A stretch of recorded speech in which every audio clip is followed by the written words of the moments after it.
I earned my degree online at Arizona State University. I chose to get my degree at ASU because I knew that I'd get a quality education, they were recognized for excellence, and that I would be prepared for the workforce upon graduating. To be associated with ASU, both as a student and alum, it makes me extremely proud, and having experienced the program, I know now that I'm set up for success. Learn more at asuonline.asu.edu. At Arizona State University, we're bringing world-class education from our globally acclaimed faculty to you. Earn your degree from the nation's most innovative university. Online. That's a degree better. Learn more at asuonline.asu.edu. Okay, so we're diving deep today into the comedy podcast. Comedy Bang! Bang! Wanted to understand just what made it stand out and, what kind of impact it's had. And we've got a few descriptions of the podcast itself to work with. Awesome. So let's get right into it. Comedy Bang Bang debuted on May 1st, 2009, and it's hosted by Scott Aukerman.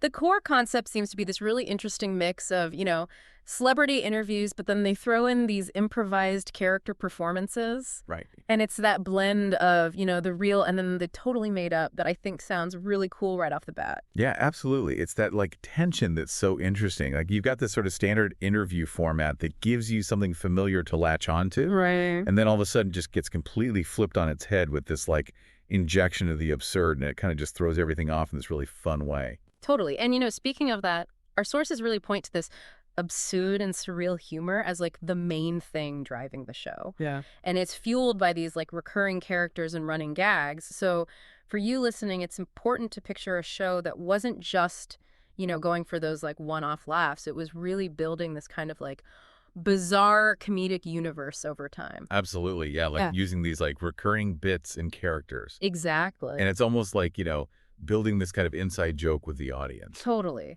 And it's those recurring elements that I think are so important in, cultivating that really dedicated listenership. Yeah, totally. Because it gives you a reason to, to keep tuning in. Mm-hmm. You get that sense of reward for sticking with it, Exactly. You get to see how those characters and jokes evolve. Right. And, it becomes more than just telling a joke. It's something way more layered and involved. Mm-hmm. Here's where it gets even more interesting. Comedy Bang. Bang wasn't just some niche hit. The descriptions we have call it instrumental in popularizing the comedy podcast genre. That's a pretty big deal. Yeah. What do you think made it so influential, especially back in those early days of, comedy podcasting? Well, if you think about the bigger picture, Comedy Bang, Bang. Yeah. Kind of came along at this time when a lot of comedy podcasts were still trying to figure out what they were. What they were supposed to be.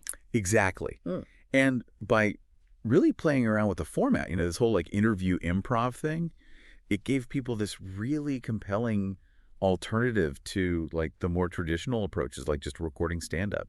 Mm-hmm. It showed people what audio could actually do in comedy. And it's clear that experimentation resonated with people. Yeah. Because, the fact that it attracted a really wide range of guests from the comedy and entertainment industries suggests that it kind of got this reputation as this place where, even big names were willing to kind of go with the flow and embrace the unexpected. Right. It gave it a certain, coolness. Yeah, totally. Yeah. And that willingness of these really well-known guests to just jump in and play along with the characters, and that whole absurd atmosphere, that probably really broadened the show's appeal. Mm-hmm. It wasn't just for the diehard comedy fans anymore. Yeah. It had this mainstream appeal because of the celebrity factor, which I think then exposed a wider audience to this more unconventional humor. Exactly. So the impact of Comedy Bang Bang wasn't just, limited to the audio world. The sources we have mention a television adaptation that aired on IFC from 2012 to 2016. Wow. That's a pretty big jump. What do you think about how that audio-first style of comedy translated to a more visual medium? Oh, it brings up this really interesting question about, what the core of the humor is. Mm. So much of Comedy Bang Bang relies on these really specific vocal characterizations and the listener having to use their imagination to, fill in the blanks. Right. And I think the TV show had this real challenge of, how do we actually visualize these characters and scenarios that are often so bizarre? Right. Without, losing that original spirit of the comedy. Exactly. And the fact that the show ran for several seasons suggests that they found a way to capture at least some of that essence. Yeah. Even if it was like a different experience than the podcast, you know? Right. Yeah. It really speaks to the strength of the comedic foundation of the show and the fact that it's still considered a staple in the comedy podcast scene, even now with its innovative format and influence on comedic podcasting, really tells you something about its lasting legacy. Absolutely. It wasn't just some, passing fad. Yeah. It seems to have really like shaped the landscape, Yeah.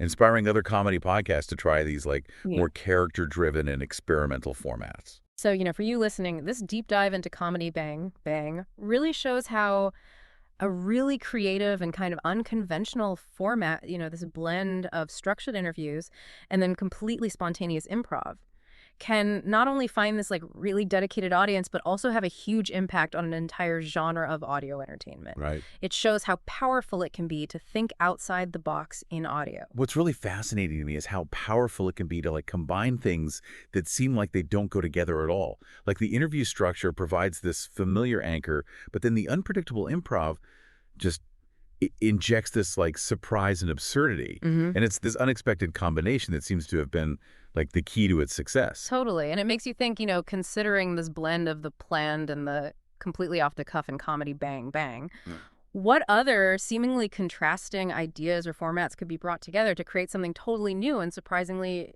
compelling in audio or even, beyond? Right. Definitely something to think about.